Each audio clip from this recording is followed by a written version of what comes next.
Welcome to Two Chairs, the conversation that explores issues of real life and offers real help to those in need.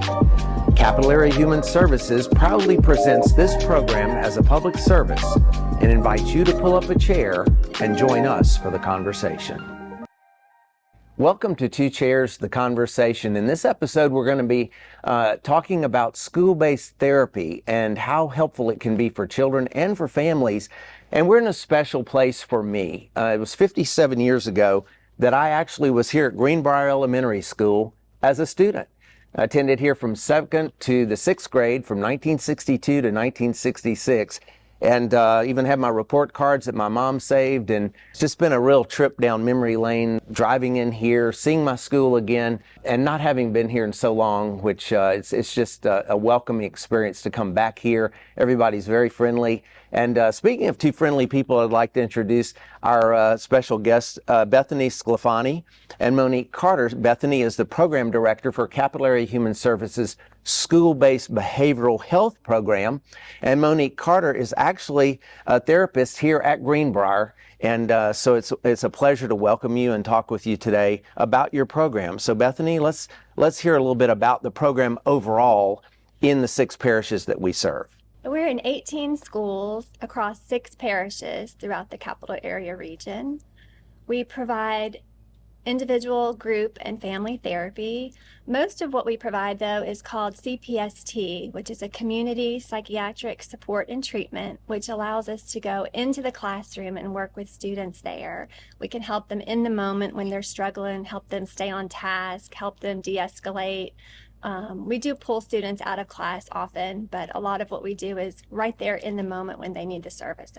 So Monique, you actually, I got the impression that I would be called to, instead of to the principal's office, I might be called to your office, at which I get is a nice place to be. You help me and you talk to me and you counsel me if I'm in trouble in school or something like that. So as I understand it, you actually would go into a classroom, which is interesting and unique to me. I'm not familiar with that. So how does that work? So sometimes if the kid is having a meltdown or just having a hard time, I might get a text from a teacher or a call from the office, and they'll ask me to go to a classroom just to sit with the kid or maybe bring them out, take them for a walk so they can kind of refocus and get back to what they need to do. What are some of the issues that you see across the region that students are dealing with that cause them to have a behavioral issue? There's widespread trauma from different issues, a lot of anxiety, depression, grief, that covers the whole gamut. So pretty much whatever happens in life. I mean, sometimes we lose a grandparent, we lose parents. Children go through a lot that we may or may not realize. Monique, what are some of the things that you experience on a daily basis? What is your typical day? So typically I'll see about 4 to 5 kids in a day, but the issues do vary. It might be anxiety with one kid. It could be defiance with another kid. It might be some transition adjustment stuff, like if a child was living with parents and then maybe a parent passed away and they had to go move and be with a grandmother. So sometimes it's adjustment issues too. Mm-hmm. And what about access? How do people access these great services? Bethany, let's talk about it. Well, if they're in a school that we work in, they're able to contact the social worker or counselor directly to get a referral. Oftentimes people will call our office, though, seeking services, and if their child is not in one of our schools, we're able to refer them to Children's Behavioral Health on Colonial, so they can still get services there. And we're in 18 schools throughout the area. How does therapy differ for elementary schools or middle schoolers? Monique, you said you worked at a middle school before, and high schools. How does it differ as children age? So I feel like techniques have to be a little different. You kind of have to cater them to the kid and what they're comfortable with. Like little kids, it's more social skills, modeling, appropriate behavior. For middle school kids, it's more of talking, like talk therapy, definitely some cognitive behavior therapy to help them understand how their thoughts and behaviors and feelings kind of work together. Mm-hmm. Is there anything else you want to add about the program? I know one of the things we wanted to talk about was cost. How does someone pay for these services? We're able to bill their insurance. A lot of our clients have Medicaid. If they don't, we're able to also provide services according to a sliding fee scale if necessary. And we can, in many cases, also bill private insurance. Okay. So it's usually at no cost to the family or very little cost. Bethany, I'm not a trained professional like you are, clinical social worker, Monique. Parents don't know the science and what to look for. What are some things that parents can look for that would give them an indication that their children need some help? Yeah, well, parents are the expert in their children, so they definitely should trust their instincts. We suggest that you look for any changes in your child's behavior. Challenges sleeping, eating, just having difficulty with their normal everyday activities.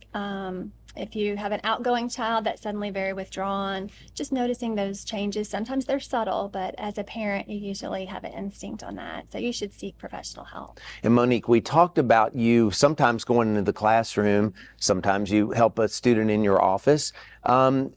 And we know what you do to help our children. What do you do to help families? So we do offer family sessions, especially if there's some issues going on at home and the parents want to come in and talk about it. We can do family sessions. I also send information home, sometimes just tips that parents can use, or I'll call a parent, just kind of talk to them about progress, how their kid has been doing, changes they've noticed at home, or if they're having any issues, and how we can, kind of move forward together in helping their child. Bethany, program-wise, what are some of the results you've seen?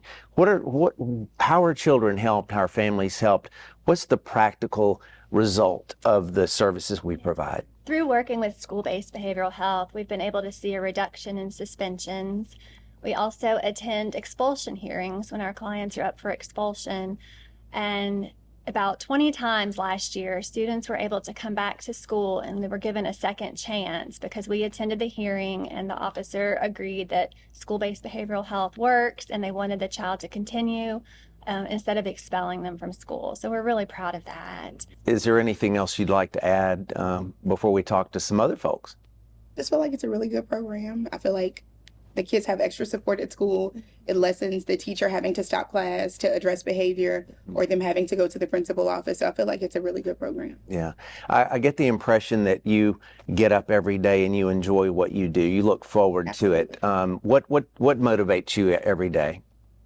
Making a difference in the lives of children in their environment. The research all shows that if you could interact with them right there where they're having an issue, it's a more teachable moment, and that's what we want to see. And Monique, I think that your hope is that you don't have to be called, that the children don't experience these issues, but when they do, you're there for them. Yeah, being able just to see progress from one year to the next, because some kids I have from as early as kindergarten until they leave, maybe in third, fourth, or fifth grade. Mm-hmm. So it's just great to be able to watch them transform, actually use the skills that we talk about, and see that it's making a difference with them. Good. Well, I appreciate you both being here. In our next segment, we're going to talk with two other special guests who are recipients of the services and the benefits they provide. I'm smiling because when I was in the 6th grade here, I didn't get a good conduct grade. I might have been a candidate for your program. You might have had to come into my classroom, but there was a little notation for my poor conduct grade that year, that 6 weeks, talks. Yeah. And so maybe I'm in the appropriate profession for what my conduct said at the time. But we'll be right back for our next segment. And thank you for joining us. Thank you. In this segment of Two Chairs, The Conversation, we'll be talking with beneficiaries, recipients of the services of school-based therapy. And one of the things I was smiling about as I was going through preparing for this visit at Greenbrier is I found report cards my mom had saved. And I'm noting here that my grades were pretty good, but my conduct had something to be desired. I have with me Angela Robertson, who's the assistant principal here at Greenbrier Elementary School, and a parent, Kiana, goes by Q, Holmes. And we'll be talking with them about how the school-based therapy program helps students and helps you as an administrator. But I do want to show you that I don't know if I might have been called to your office, but that is not a good conduct grade in the third 6 weeks. No. And what does that say right there? Talking. Maybe I went into the right profession after all. I don't know, but yeah, I had a lot of fun in school. I enjoyed being here. I was an only child, and so coming to school for me was a great time. You got to be around people, and of course for me, it was like just a motivation. And so I was called to the principal's office a couple of times, I have to admit. Back when I went to Greenbrier, it was all rural. There was only one neighborhood next to us. we were told not to feed the horses. There were horses literally that lived on a pasture back behind us. Of course, a boy and horses, it's just going to be hard to keep away. So a whole flock of us went back there and fed the horses, and we got called to the principal's office. And but those were little innocent things, and I know that we're dealing with things that are quite serious when we talk about children and issues that they face. And so I'd like to ask you, from your experience, from the staff, and also from a teaching experience, how has the program helped, and what results have you seen?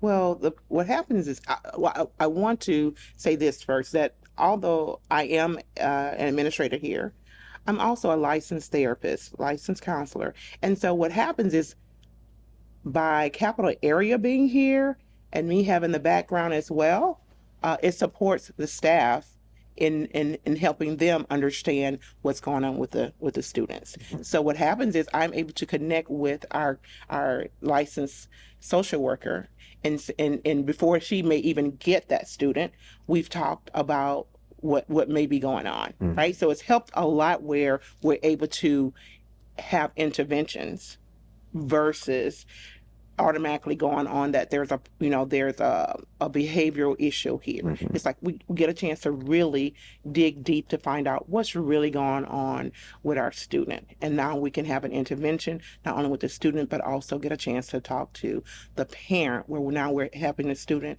eliminate what's going on with them, where they're not able to actually hone in academically, such as you were.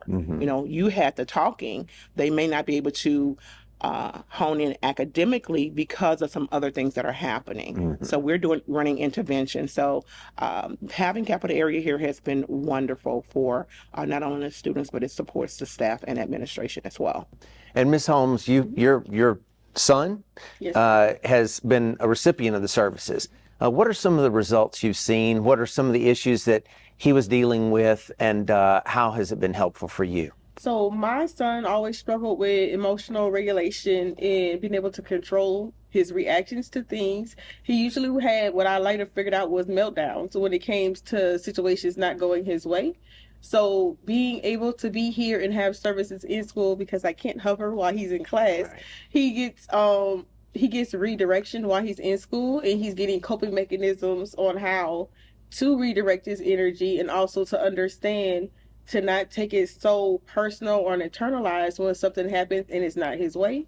And then I also get to follow up with his counselor and piggyback off what she taught him and try to see if he's modeling that at home, because he has two little siblings. They tend to get on his nerves because he's the oldest and they want to be just like him, but also help him understand to regulate his emotion and his responses when it comes to them, because they're looking up to him and they're going to mirror his responses. And when we were talking earlier with Monique Carter and Bethany Scafani about the services and how families are helped. What kind of information have you received that helps you help your son? I'm learning about his mood and how to better support when those moods are happening. I'm getting like different things that I never would have thought of, because the one thing as a parent is I didn't want to try to correct the behavior by teaching him the wrong technique, and then it set off a different or negative behavior. So when I get feedback from the social worker and I know, well, that was the wrong way to correct his behavior because it wouldn't have done well in a social setting in the classroom versus at home. So it's being able to correct the behavior without looking so much as in home, but what would fit like in the classroom and the expectations that he needs to meet inside the classroom. Ms. Robertson, it's often said that parental involvement in schools is most helpful, and we've heard from Ms. Holmes and her family. How has this program helped you deal with families and involve families in helping their children? It's actually, it has been an amazing asset to our school.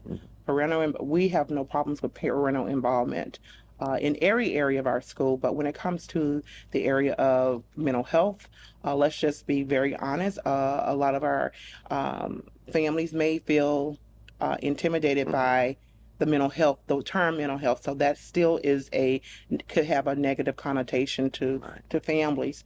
But them being very involved in their students' lives, we're able to have conversations about the processes and educating them on that part of the mental health asset. So it has really supported us in having conversations on not only how it will help and benefit their child or children, but how it benefits the family as a whole. So we're looking at the whole family and not just that one child. And your background as a therapist yourself, and as an educator, that liaison to be able to understand how does that work in your daily work to help the teachers, the families? I would think that's a great benefit. It has been a great benefit for me, for sure. It's been a great benefit for our teaching staff, because a lot of teachers, now we remember that we all have to go home. We're all dealing with our own issues or situations that may come up in life as well. And so if our teachers are struggling with a student that may be what they may see as a behavior issue, I'm able to go in and do some one-on-one with them as well, to bring them back to balance, to say, hey, they may start saying what they're going through, right? And so having them to get to balance and then seeing the situation in a different light supports them tremendously. We're able to do a lot of the techniques with our teachers during our professional development of what Ms. Carter is doing with the students in her therapy section. So as little as breathing, taking a breath, doing some imagery work with them, and then reminding them that we all may have a challenging day, or we all may have a challenging situation. And so just bringing them back to balance, and understanding that the student may be going through something more difficult than what they're presenting. So that's been a true benefit for our staff. Good. Ms. Holmes, we have heard about, and you talked about, Ms. Robinson, about sometimes what's called a stigma of mental health. Was there any kind of barrier for you seeking help? Did you go through any kind of, I'm uncomfortable with this? What if people find out? How does your family feel? How did you approach this? I think because I also work for a virtual school for the whole state, and I got to interact with my families prior to and my son, because I started when my son was born. So getting to interact and hear other parents' stories, it kind of helped me kind of change my thought process and looking at it. So as he grew up and I saw things, it wasn't as much as a barrier. It was, now I know, because I've listened to other parents' sob stories and heard trauma stories and this and that, and then I've seen so many parents be proactive for their students, so it helped shape me and let me know how proactive I could be. And it also helped me give common awareness as it came to my son, and as he grew and looking at signs and stuff, to say, you know what, maybe I might want to see about getting some help with him. And what would be your counsel for other families? Don't let anybody brush it off. I've started my journey with my son at 2.5, and almost every time people will say, oh, he's a normal child. And they say, if that's your instinct and you feel something is off, or you just have a question, you rather have it investigated and turn out to be false than to leave it alone. So just always ask questions and advocate for your child. I tell my friends and I let my sons know it's my job to advocate for you until you're old enough to advocate for yourself. So I just make it a mission to always speak up for him until he's old enough to speak up for himself. And hopefully I taught him well enough to speak up for himself. Right. Ms. Robertson, what would be your counsel for families and educators? Well, my counsel, and I love what you said. It's self-educating, right? Educating yourself and being able to just stop and listen to maybe perhaps just sound advice, and maybe it not be advice, but it more of listening to experts of what could be happening. And again, it's not just for your student, because if the student is going through something, that means perhaps the parent may be going through something, or they may have gone through something. However, that particular child is experiencing it very differently than you experienced it. So I always talk to the parents about if something happened with the whole family. Each person receives it and experiences it very differently. They process it very differently, and I just start educating them from that standpoint. A lot of people may not open up, but when I start talking about it from that standpoint, and they'll say, "Oh yeah, something, this happened," or let's go all the way back to 2016 flood. That happened. And so I said, that child was this age at that time. They receive and experience something, and that's their way of processing, and they don't know how to explain or express that. And so perhaps you've moved on, because guess what, as a parent, you have to move on. You may have to make sure that your kid your family is being taken care of, your kid is safe. However, that child has not processed whatever has happened. A divorce, we talk about a death. They may not have processed it healthy. And so now this is their only way of saying, I'm hurting. And so my advice is let's listen to them. Let's see what they're saying. Let them write it out. Let them draw what they're feeling. Those things, there are some techniques. And then once their brain allows them to process it that way, then we'll see what's really going on. Because there may be something I'm thinking or the parent is thinking, but that's not what the child is being bothered with. It could be something that someone said to them on the playground that bothered them, and they just don't know how to process it, right? So that's my advice. Let's have a conversation.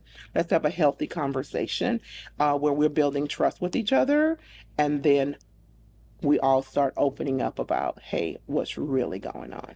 Before we close, I want to ask you about the real results you've seen here at Greenbrier.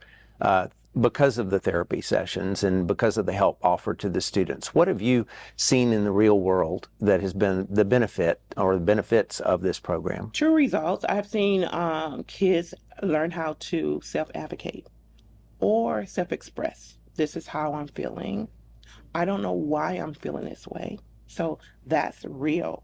At one time, they may have been, crying or screaming or throwing a tantrum, or just having a panic attack. And now that child is at least verbalizing, this is where I am.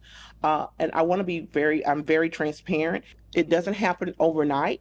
It is a work in progress. So Mrs. Carter, myself, and all our teachers are working really hard to make sure what we're seeing from Cam and some of our other students happens, right? So what we're seeing in the benefits is that we do have an outlet.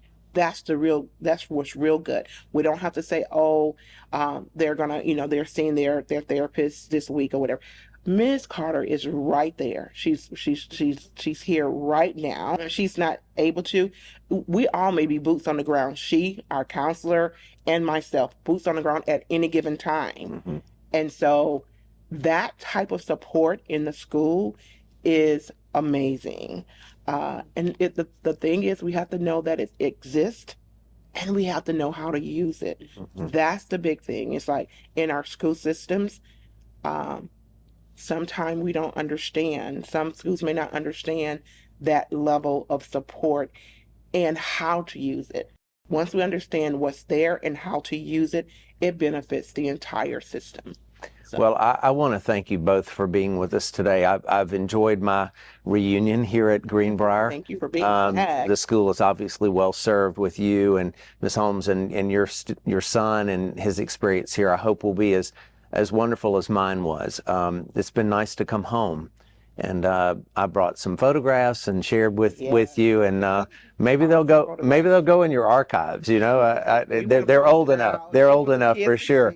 Yeah, but I want to thank you for your hospitality and coming home. Thank you for being here. Thank you so much. Thank you. And thank you for watching Two Chairs the Conversation. Join us again next time, and we'll see you then. Capital Area Human Services offers behavioral health therapy for children in 18 schools in 6 local parishes. If you'd like to learn more about the school-based behavioral health program, visit our website, realhelpbr.com, to see the schools we are in and also phone numbers where you can call and get information. If we are not in your school, we still have a program through our Children's Behavioral Health Clinic, and we can help you navigate and get the services you and your family need.